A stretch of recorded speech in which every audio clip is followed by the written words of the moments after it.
Good evening. It's a big saffron sweep in the northeast. The Bharatiya Janata Party and its allies have crossed the majority mark and emerged victorious in Tripura, in Nagaland, and they will form a government with the MPP in Meghalaya. BJP in Tripura has secured a second term and a landslide victory for the NDP-BJP alliance in Nagaland. It's decimated the opposition. The BJP was a marginal player in the 8 northeastern states until a few years ago. They were in power in alliance only in one state in 2014.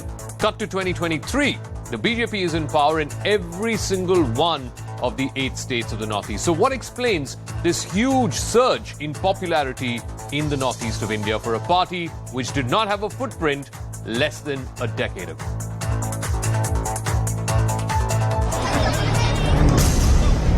The Northeast is often referred to as a political bellwether for the unique relationship it shares with the Union. Elections in the Northeast makes any dip in the fortunes of the ruling party at the centre extremely significant. The results in Tripura, Nagaland and Meghalaya will provide telling pointers on the sustainability of deeper shifts in India's policy. In Tripura, the BJP-led alliance is set to retain power against combined forces of the left parties and Congress.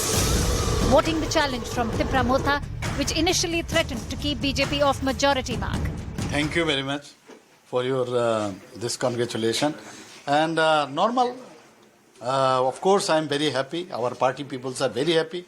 And first of all, I want to thank our Honorable Prime Minister, our Honorable Home Minister, our National President JP Nadda ji. गुबाद्रा ने clearly चुनाव से पहले भी कहा है, अगर हम नहीं जीत पाते तो हम लोग सरकार में तो नहीं जाएंगे, लेकिन विपक्ष में ही बैठेंगे. Last time, Nagaland had a unique feature of having no opposition.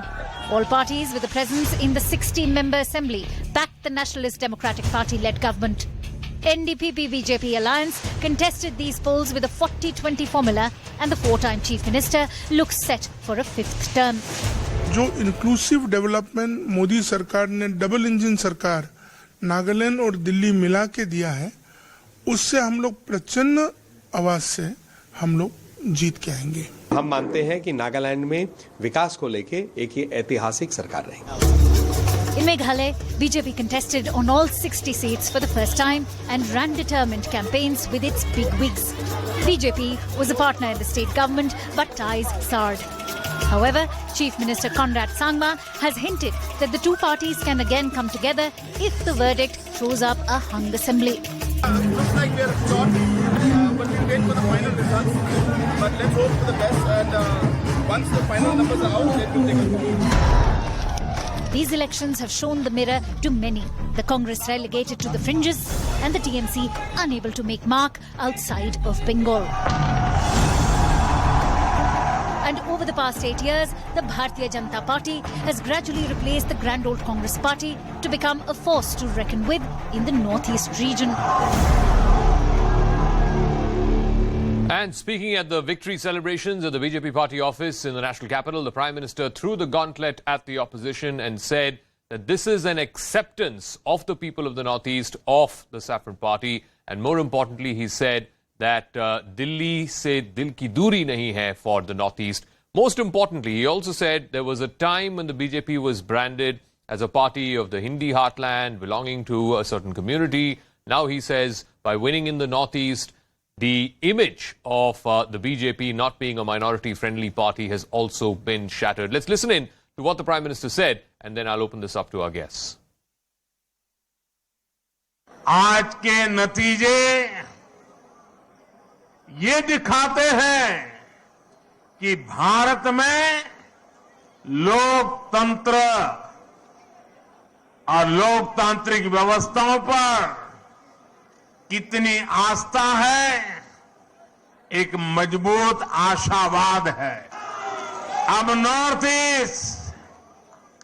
North east न दिल्ली से दूर है और न ही दिल से दूर है. हमने सबका साथ, सबका विकास, सबका विश्वास और सबका प्रयास एक नया विकास मॉडल देश को दिया है. All right, I want to quickly run you through the numbers before we open it up to our guests. Tripura, of course, a great story for the BJP because remember, in 2018, they had won a two-thirds majority with 44 seats. That majority has come down to 33, but just enough to be above the halfway mark of 31. The left and Congress, two traditional rivals in the state, came together for the first time. They were able to get just 14 out of the 60 seats in the state. Tripura Mota of Pradyut Dev Varman, the former Congress chief of the state of Tripura, he formed a new party, a fledgling party, and straight away in their first election, they have won 13 seats, all 13 gains because the party did not exist up until even 6 months ago. So this is how the map of Tripura looks like. It's a sea of saffron across, particularly this belt, the western belt. This is the belt that sort of borders Bangladesh, where there is a large presence of migrant voters, the Bengali Hindu voters as well. That is a big issue in this particular belt. Whereas in the tribal seats, and I'll just quickly run through that filter, in the tribal seats, Pradyut Dev Varman's party seems to have done extremely well. In fact, all 13 seats they've won in the tribal belt. The BJP had a fall of 11 in that tribal belt compared to 2018. Quickly run you through the other states as well. Meghalaya, where for the longest time it seemed like the Trinamool might have opened its account, and how? Because remember, a large number of Congress MLAs had switched sides to the Trinamool just before the election, but it is the NPP. It only had 20 last time. It was in power in alliance with the BJP as well as the UDP. Now, Conrad Sangma's party increased its tally from 20 to 27. The Congress down to just 5 seats. Remember, in the 2018 election, the Congress was the single largest party. They had 21. They're down to just 5 seats. The TMC, for the first election that they have contested in the state of Meghalaya, they've opened their account with 5 seats. At one stage, TMC was leading in as much as 20 seats, and it was thought that they would end up as the single largest party, but down to just single digits, just 5 seats, the BJP 2 seats. And quickly run you through Nagaland as well, where again it's a straight sweep for the BJP-NDPP alliance. 38 out of the 60 seats, again close to a two-thirds majority there for the BJP, up 8 from last time around. Remember, last time around the NDPP was formed after Nefurio split with the NPF. He then joined hands with the BJP and he formed a coalition government. Now that coalition firmed up fully, and the NPF, the mighty Naga People's Front, which had 26 seats last time, down to just 2 seats. So let me now open this up to our panelists. I think what is fascinating about this Northeast election is the BJP has won in alliance in all 3 states and, of course, in Tripura on its own. But now the BJP is in power, either in alliance or on its own, in every single state in the Northeast. So what may this mean? Sanju Verma is joining us, BJP national spokesperson. Advocate Ashpreet Kadyal is Congress party spokesperson. Nalin Mehta, consulting editor with Network 18 and author of the book The New BJP. Rashid Kidwai, author and senior journalist, also joining us. Let me start with you, Sanju Verma. You heard what the Prime Minister said in his victory speech at the BJP party headquarters. 3 out of 3 for the BJP to win in alliance or on its own, as is the case in Tripura. It is a stellar performance, no doubt about it. The Prime Minister says the distance between the Northeast and Delhi has been bridged because of this victory.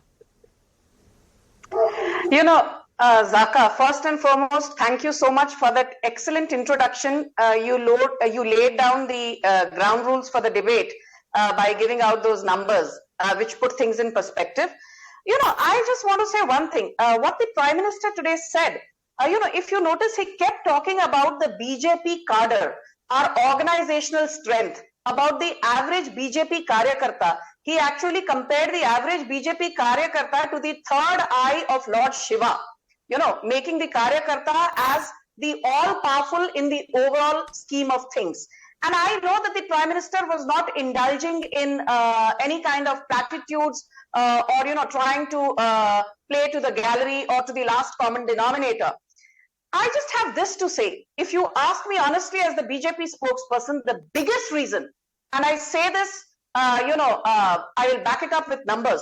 I think it's the infrastructure story which has unfolded in the last 8.5 years under Prime Minister Modi's leadership, which has mainstreamed Northeast and actually cut down what we used to call once upon a time the tyranny of distance. Okay. And Zaka, without being very verbose, I'll just give you a couple of facts very quickly.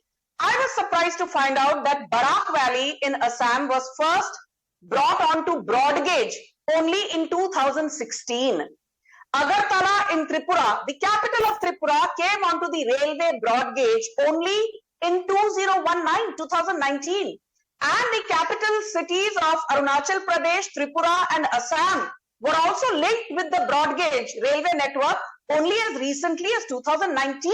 I mean, this was the condition and the state of affairs for more than 6 decades or 5 decades, and Congress has been in power for the longest time at the center during those lost decades. And I'll just quickly add to one thing which nobody is focusing on, apart from the numbers. If you realize, Zaka, all right, we've lost that audio link with Sanju. We'll go back to her in just a moment. But Ashpreet Kadyal, I think a question begs to be asked of the Congress party. In Meghalaya, in the last election, you were the single largest party. You had 21 seats. You had 21 seats. Today, you're down to just 5 seats. In Tripura, you're again down to just 5 seats. In Nagaland, you've not even managed to open your account. Can the Congress party still call itself the fulcrum of the opposition when it is down to single digits in states where it used to be in power up until a few years ago? Thank you, Zaka. Kindly allow me an uninterrupted 1 minute. First and foremost, winning is a part and parcel of the game. There was a time back in the day when the Bharatiya Janata Party was at just 2 seats. And today, there are 2 time ki Satta Party. That time changed, so will this time. After the sun sets, it is bound to rise again. It is inevitable. You know, the fact of the matter is that we want to congratulate the Bharatiya Janata Party here. There is one thing that, nobody can take away from the Bharatiya Janata Party, their speciality. Without having delivered anything, without doing anything, they market and advertise really well. We have to give them this commendable job. Add that to the Bharatiya Janata Party. Nobody can take it away. Number 2, we also request that the Bharatiya Janata Party won't repeat the history of center and of the 2 states that they already had, that they have now managed to retain, that they would stop doing away with education, stop doing away with Medicare, stop doing away with employment, start focusing on women empowerment, on farmers, on uplifting backward classes. And not just that, we really hope that the Bharatiya Janata Party would also understand one thing, that the center, when you have a government in the center, it really has a great pull, over the states. So if the Bharatiya Janata Party, may I kindly complete? So the Bharatiya Janata Party, we really hope would do a better job at delivering promises this time. No, and here is again. Zaka, may I come in? 1 second, madam. 1 second. Here is for me an illustration of the problem, and I'll get Nalin to sort of expand on this. I can complete what I was saying. Yeah, I'll come back to you. There are 2 other guests who haven't even started speaking. So, Nalin, here's an illustration of the problem as I see it. To just say that marketing and advertising and gimmicks and, all of these things is what is winning the BJP elections is not only disingenuous, it is actually insulting to the people of the Northeast. I mean, to say that the people of the Northeast have voted for the BJP, and admittedly, they've not won on their own steam in all of these states. In Tripura, yes, but in the other states, they've rode over other bigger regional parties. But to say all of this is marketing, advertising, gimmickry, I'm sorry, you're insulting the average voter of the Northeast, the average voter of these states, Nagaland, Meghalaya, and Tripura. Nalin. How is this disrespect? No, 1 second, Nalin. Nalin, please. Your name is not Nalin. Let him respond. Yeah. Zaka, I think it is not very accurate to say this is just marketing and so on, for the very simple reason, while that may be a political belief of those who oppose the BJP, the fact of the matter is the BJP is doing things on the ground because of which it's winning. You can't fool the people all the time. Now, just a simple thing. In this election, the Congress, out of all 3 states, has won about 8 seats. The BJP has won 6x that number, which is just around between 48 and 50 seats, which is the last number that I saw. In Tripura, they didn't have even a councillor before the last election. They swept it last time. This time, despite a once unheard of alliance between the left and the Congress, they have still come back to power. In Nagaland, they've retained 12 seats as the junior partner in the alliance. In Meghalaya, they've retained 2 seats. In Nagaland, their vote share has gone to 18%. I think if you want to take on the BJP seriously as a party opposed to the BJP, you have to first understand the nature of the beast as it were. If you're not going to be in denial, or you're going to be fighting the wrong battles, then you're not going to be able to beat the BJP.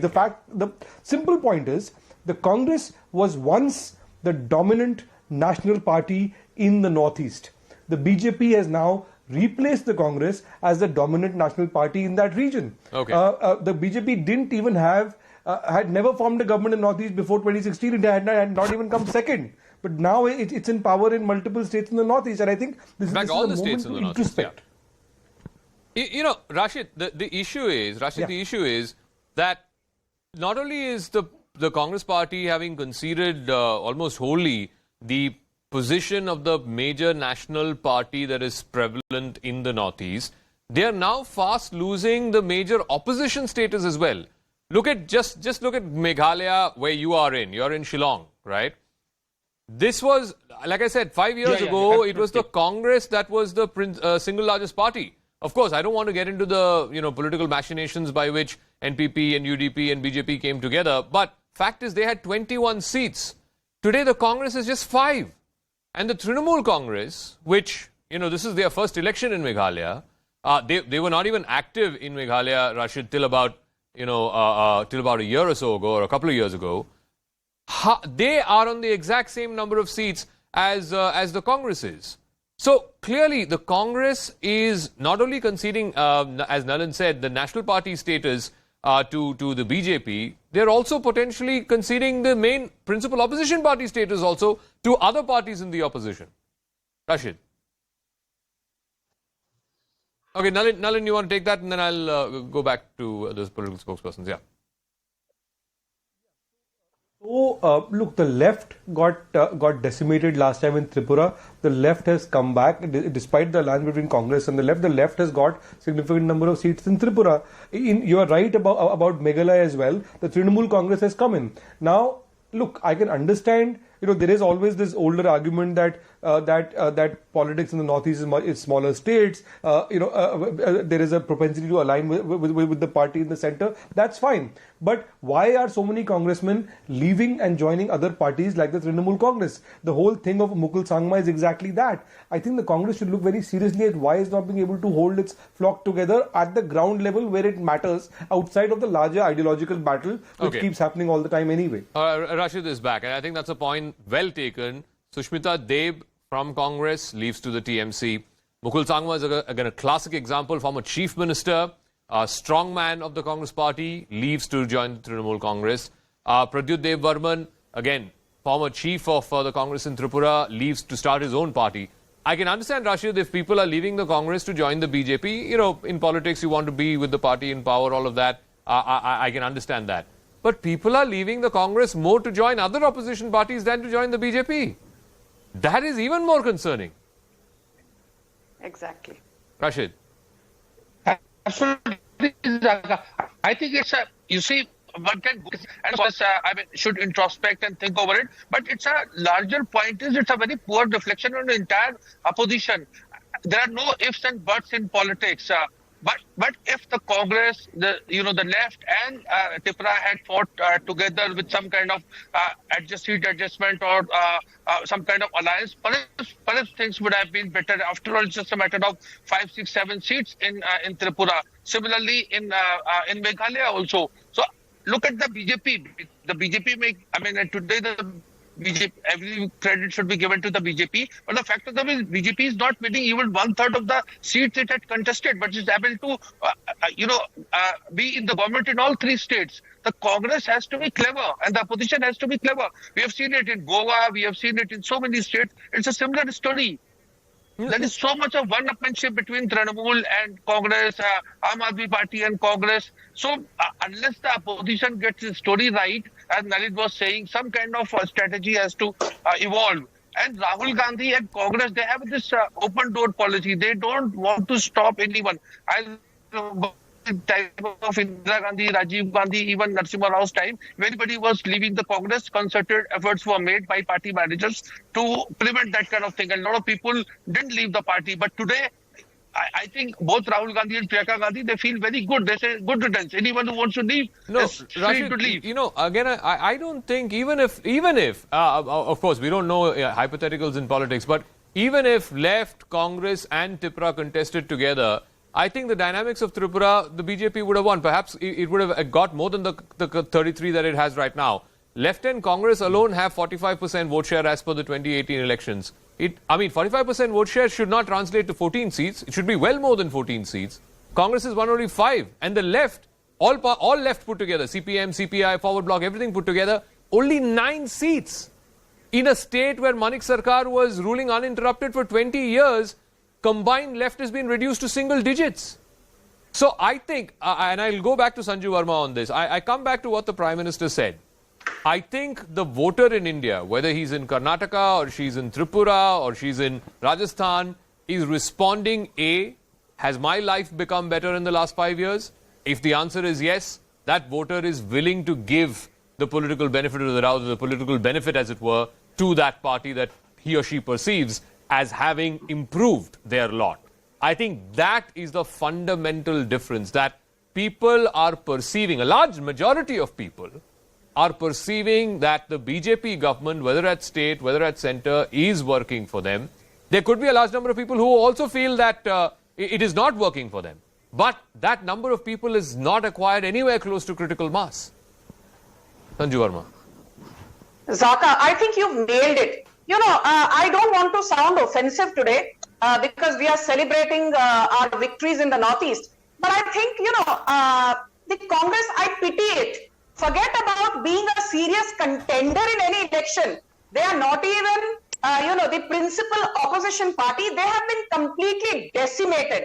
For the Congress spokespersons to come on television debates and say, I need my 1 minute, I need my 2 minutes. I mean, you can show aggression on television channels, but as Prime Minister Modi said a few weeks back on the floor of the Lok Sabha, and I will read out those 2 couplets which he said, तुम्हारे पांव के नीचे जमीन नहीं है, तुम्हारे पांव के नीचे जमीन नहीं है, पर कमाल तो ये है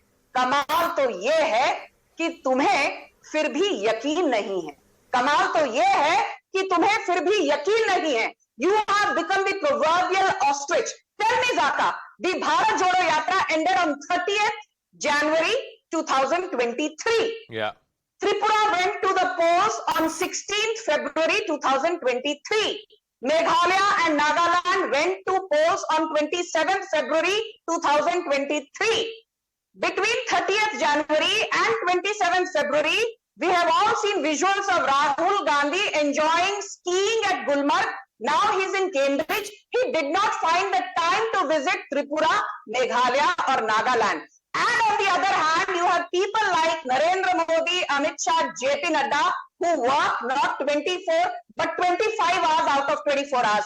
That is the kind of commitment. You can never take on the Modi juggernaut because you have to first learn to take cognizance of the problem. And the problem in the Congress party is Rahul Gandhi. He is not the solution. He is the key problem which the Congress needs to take cognizance of. Rashid said exactly something similar in a show a few weeks back, and I tweeted about it, although, I thought I had a different idea on that. But I want to ask Harshpreet Karyal this. I think there is a problem. Rahul Gandhi in these 3 state elections went to Shillong once, and he must have spoken at length, but fortunately, unfortunately for him, the part that got picked up was where he ticked off the TMC. Okay, that was the part that was picked up by the media.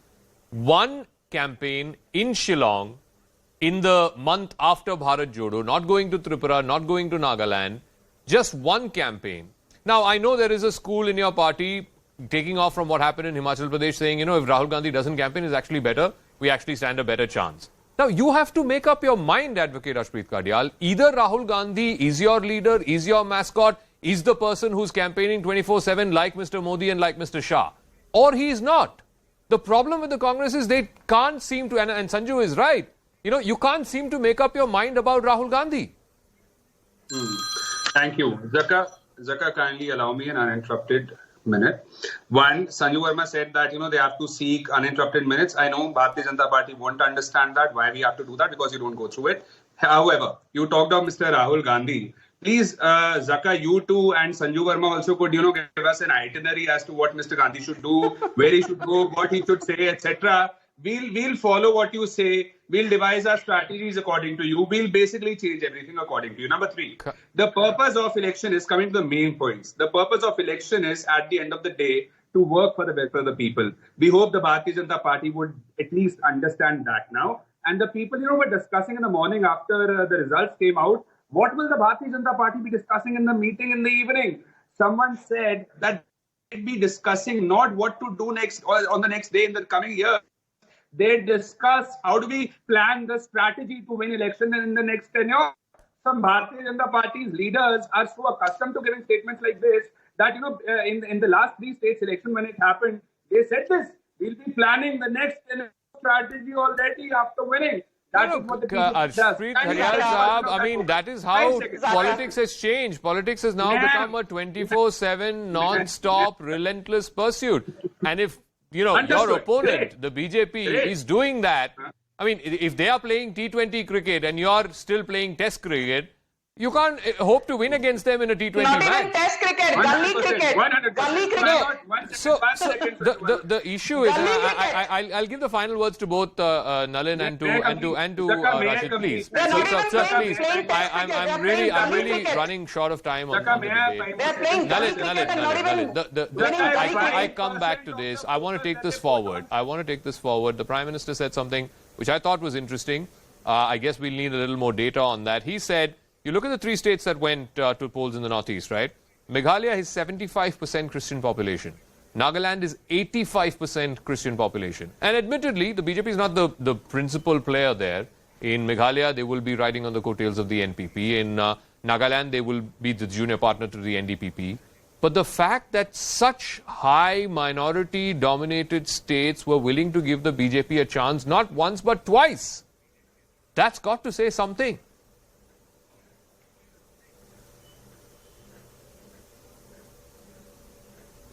Nalin. Yeah, Zaka, absolutely. In Nagaland, the BJP's vote share now is 18.9%, which is a 5 to 6% hike from the last election. In Tripura, it's got 39% of the vote share in a state which is about 1/3 tribal. So I think one of the key things about these advances in the northeast by the BJP is it allows the BJP to legitimately claim that it's not just a Hindi party. They won once. You could have said it was a black swan event. Now you are repeating these triumphs in Tripura. Before that, we've seen that in Manipur. Before that, we've seen that in Assam. We've also seen that in Arunachal. So what this means is it allows the BJP to say it's a pan-Indian party. It operates very differently in the northeast than it does in the Hindi heartland. But it shows tactical adaptability, flexibility, and a differentiated political strategy, which is working for the party. And in states which are overwhelmingly Christian populations, like Nagaland, to have 12 seats with an 18-19% vote share, I think is a significant shift in the polity of that state. I'll give the final word to Rashid. Rashid, I'm really sorry, but in under a minute, I want to take this forward. You have Karnataka coming up next. Congress does stand a decent chance in that state, but given how it's playing out nationally for them, I don't know if it'll be Congress victory or hung house or BJP victory. It seems to be more up in the air now than perhaps it was a month or two ago.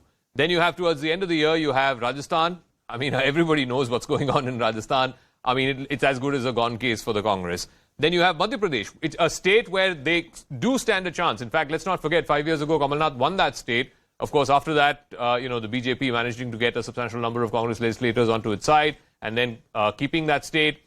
If the Congress does actually play its cards well, it does stand a chance in Madhya Pradesh. But given what's been happening over the last year, I'm not sure about that anymore. And then you have Chhattisgarh. I mean, where does the Congress party go from here? I think, first of all, Congress has to understand that they have a grave problem in hand. Then only you can look for a solution. You look at Jairam Ramesh tweet today. He says that, he's gloating over the fact that Congress has won 3 by-elections, not talking about 3 state elections. There is no response from Mallikarjun Kharge, at least I have not seen. No response from, of course, Rahul Gandhi, Sonia Gandhi, Priyanka Gandhi. This is a problem. Had it been BJP in a similar situation, they would have admitted that they've made a mistake and they need to strategize better or so. So I think this admission, the Congress seems to be in complete denial instead of admitting that they have a great existential, crisis in hand. Okay, we'll leave it at that. We'll see how the story plays out. Of course, in politics, anything can happen. Tomorrow is a new day and the next election is a new one. But given the repeated pattern that we're seeing for the better part of the last 8 years, I think either the Congress, takes it upon itself to pull itself out of life support and come back and become the fulcrum of the opposition, or simply cede that space to some of the other parties, whether it's the TMC that's now making its mark in the Northeast, or any other party which may be eminently more capable than the record that we've seen of the Congress party so far. All right, I'm going to move on now to the other big story, and this is a significant one. The Supreme Court today quashed the present system of appointment of Chief Election Commissioner and election commissioners and ruled that a panel comprising the Prime Minister, the Chief Justice of India and the Leader of the Opposition will be making these appointments henceforth. Now, this is quite a departure from the current system where only the government decided. There was no say of the opposition or the judiciary. The order has been met with mixed response, some hailing it for bringing it more transparency, others are criticizing it, with the court usurping the government's domain. So are the courts just filling the gap left by the government, or is this a case of pure judicial overreach?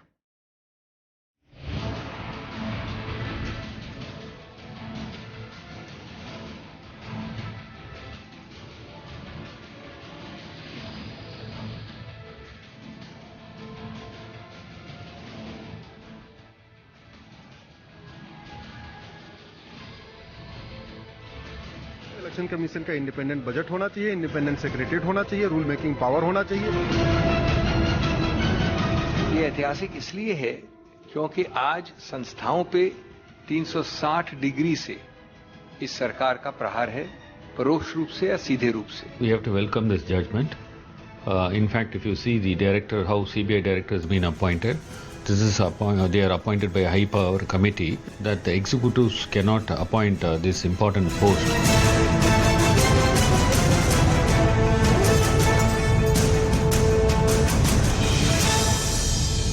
All right, so this is what the court said, that chief election commissioners and election commissioners have to be appointed on the aid and advice of a panel. That panel will comprise the Prime Minister, the Leader of the Opposition in the Lok Sabha, and the Chief Justice of India. When there is no Leader of the Lok Sabha, then the Leader of the single largest opposition party will play that part.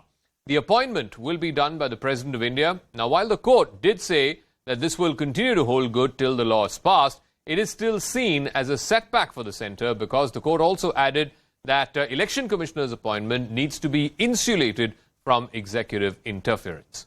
Now, the centre had expectedly opposed this petition. This is what the centre's contention was, that judiciary cannot interfere in the selection of CEC and ECs.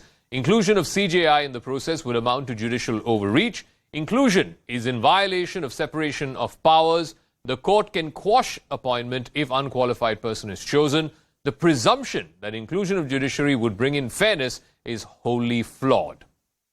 Now, let me go across to both our guests, Ishkaran Mandari, lawyer and political analyst, Ashpreet Karyal, Congress Party spokesperson, joining us. Ishkaran, why do you consider this order today to be flawed? Because if you can choose, CBI directors and Central Vigilance Commissioners basis the same committee recommendation, which many are saying would be fair and transparent because it has one representative of the government, one representative of the opposition, and a neutral arbiter in the CJI, that should be a fair system, shouldn't it?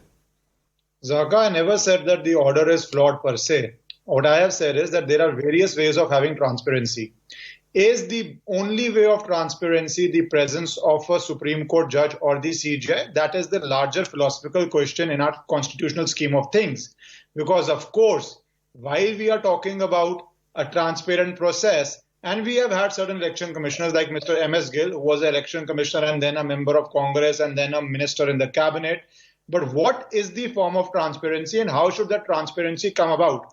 One of the most important paragraphs of the judgment, which has the committee itself, the Supreme Court says that the Parliament, this will hold good till Parliament by law brings out a suitable system. And I think if the government wants to, it anyways had the power, but the judgment itself recognizes that power, and they should bring out an appropriate law of how they think of insulating election commissioners, irrespective of whose government is in power, so that going forward, we have a transparent system, and if the political class wants the system to be dealt by with itself, whether it be civil society, whether it be leader of opposition, we are a multiple party democracy, so it can be other members also. So there are multiple options, but the option is for the parliament to exercise. If you remember, the vice president also said about the NJC case that once it was struck down, the parliament didn't have a whisper to speak. So it's for the parliament, the onus is on the parliament and the government. Do they want to bring in a law, or are they wanting to accept it? So I want to ask Ashpreet Karyal, what the people who are opposed to this judgment today are saying is, yes, the Election Commission is an independent institution, but the appointment of Chief Election Commissioner and election commissioners is an executive appointment. It's an executive decision. If you want to bring in fairness, fair enough. You can have one person from the government and one person from the opposition. But when you bring in a judicial officer, when you bring in the Chief Justice of India, that is judicial overreach. It's not the business of the judiciary to be making appointments or recommending appointments. Well, says the Bharatiya Janata Party, who apparently considers themselves judge, jury and executioner. Well, sorry, what they say is immaterial because the Supreme Court has already decided on this. And we are bound by what the Supreme Court does. Number two, if the Bharatiya Janata Party does not like it, please challenge it. You're free to do that. But until and unless it's been done away with, you should rather just follow it instead of criticizing it. Because some of your leaders back in the day used to say that Supreme Court is infallible. What happened to that? Stop contradicting yourself. Number two, it's a welcome step. It's a great step. We appreciate it, commend it. And the Bharatiya Janata Party clearly did not want it to happen. They filed a counter affidavit. Back in the day also when we demanded it, fought for it, they always used to oppose it. And did that vociferously. And not just that, we really hope that the letter and spirit of this would also be understood by the Bharatiya Janata Party and implemented for the other institutions. And we would also hope that for the Enforcement Directorate, a similar mechanism is adopted. Why? Because the number of raids and the number of cases are too high. There's a massive gap in the number of cases and in the conviction rate. So if we have a better mechanism, like the one for CEC and the EC, probably we. So can I ask one question? Can I ask one question? Now the judiciary, fair enough, the judiciary has pronounced this judgment, and no one is disrespecting it. Of course, this now becomes the law until otherwise the Parliament passes a law to replace this one or strengthen this one. But what about the opposite? Should also be true. If the judiciary or the chief judicial officer of the country, the Chief Justice of India, has a seat on the table to decide the Chief Election Commissioner, why shouldn't the executive have a seat on the table to decide judges? The corollary should hold just as true. See, let's understand one thing. The executive has basically some unofficial coalition partners that everybody knows of. And not just that, I gave a very good example of the Enforcement Directorate that there is a massive gap in raids and the number of convictions that are happening. These kind of things are to be taken care of. And who ensures justice in India? It is the Supreme Court. It is the Constitution. That is the law of the land. It is the Supreme Court that safeguards it. No. So let's all of that point well taken. I'll ask Ishkaran this. I think, if you were to take an apples to apples comparison, if the judiciary says in the interest of transparency, we need to be, or at least one of our members needs to be part of the committee that decides who's going to be the Chief Election Commissioner, then why can't the executive turn around and say that we need to have one representative in the interest of transparency and fairness on the appointment of judges? Zaka, we can have a two form of debate. One is legally under constitutional scheme. The other is a political debate. For political debate, I think is not the appropriate forum, or the BJP has to do it. But legally and constitutionally, let's deal with it. Not only that, in practice, what will happen with this sort of an election commission appointment system, likelihood of the government and the opposition, whosoever be in power, is very rare that they will agree. So effectively, the casting vote now would be with the Chief Justice, whosoever be the Chief Justice, we can be talking 5 down the line also. So that in a constitutional scheme of things and separation of power, is that the wisest course of action? Philosophically, everybody wants transparency. Everybody knows Election Commission should be a very transparent, strong body. But what is the best method? But the other question is also there, that if the parliament is not willing to legislate, they still have the choice to legislate, right? End of the day, they are the affected party. But if they don't legislate, they have no option but to follow the law of the land. So the onus is squarely on the parliament or the government, which has the parliamentary majority. Do they bring in a law? And then we can discuss it, because as things stand today, why this? The logical consequence of this could also be tomorrow. It could go on to how is the governor appointed? Should the governor who is in an opposition state be appointed merely by executive, or should there be a panel? So there is no end to that logical, it can happen 5 years down the line. Yeah, you're right. No, I think a fair point. Effectively, Ashpreet, what the judiciary has done with today's verdict is that the casting vote is always going to be that of the CJIs, because seldom will the government and the opposition agree on names to who should be the chief election commissioner. So effectively, in a 3-member committee, the third person, who is the neutral arbiter, has the casting vote, and thereby, in some people's view, an undue oversized influence over that decision as to who becomes chief election commissioner.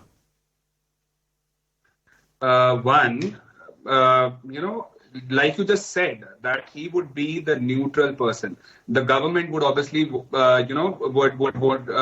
basically prioritize their own interest. And if there is a leader of opposition and there is just the Prime Minister, there would always be a chance for a stalemate to happen. There had to be a third person, and there is no person better than the Chief Justice of India. We have the very guardian of the Constitution who will oversee the matters and will ensure transparency, accountability, answerability, responsibility, which has not been seen lately in the executive. And the reason as to why we should have it in the executive. But inherently, you are presuming there that the Honorable Chief Justice is better equipped, better qualified to effectively, cast, to have the casting vote on who the Chief Election Commissioner is going to be, better than the Prime Minister would know or the Leader of the Opposition would know.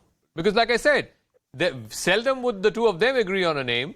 So effectively, de facto, the CJI gets to decide who the next Chief Election Commissioner will be. So how is there any way or anything that can help us understand what you're trying to insinuate? Is there anything that can suggest that that he would be of particularly favoring one side or the other? No. He is neutral. He is supposed to be that way, and the CJ and the Supreme Court has been that way. It is infallible. Okay. It does what is best for the country, and not just that. Last thing. Okay. Again, I'll give Ishkaran the final word. I got 30 seconds to wrap up, Ishkaran. I come back to, this could open up a can of worms. Like you said, governor's appointments could come into play. RBI, central bank governor appointment could come into play. A whole bunch of executive appointments could suddenly, it could open up and say the CJI also needs to be part of this 3-member committee now. That is why, Zaka, in a nutshell, philosophically, it is a good thing that there should be transparency on the Election Commission. In fact, practically also it should be there. But the question is, what should be that form of transparency? And the onus is squarely on the parliament. Now is their moment to draw the line and say what is the transparent method, which they will do. If they don't do it, this is the law of the land now, and they will have to follow this. All right, I'm going to take a quick break. Thank you very much to Ishkaran Bhandari and to Ashpreet Kadyal. We'll see how this story plays out. But today was the G20 foreign ministers meeting, India playing host. It was India's G20 power play moves. While the headline is that there was no joint communique, an outcome document was adopted, and there was the chair's summary, as it were, which was outlined by Foreign Minister Dr. Jaishankar. We'll have more right on the other side of this quick break.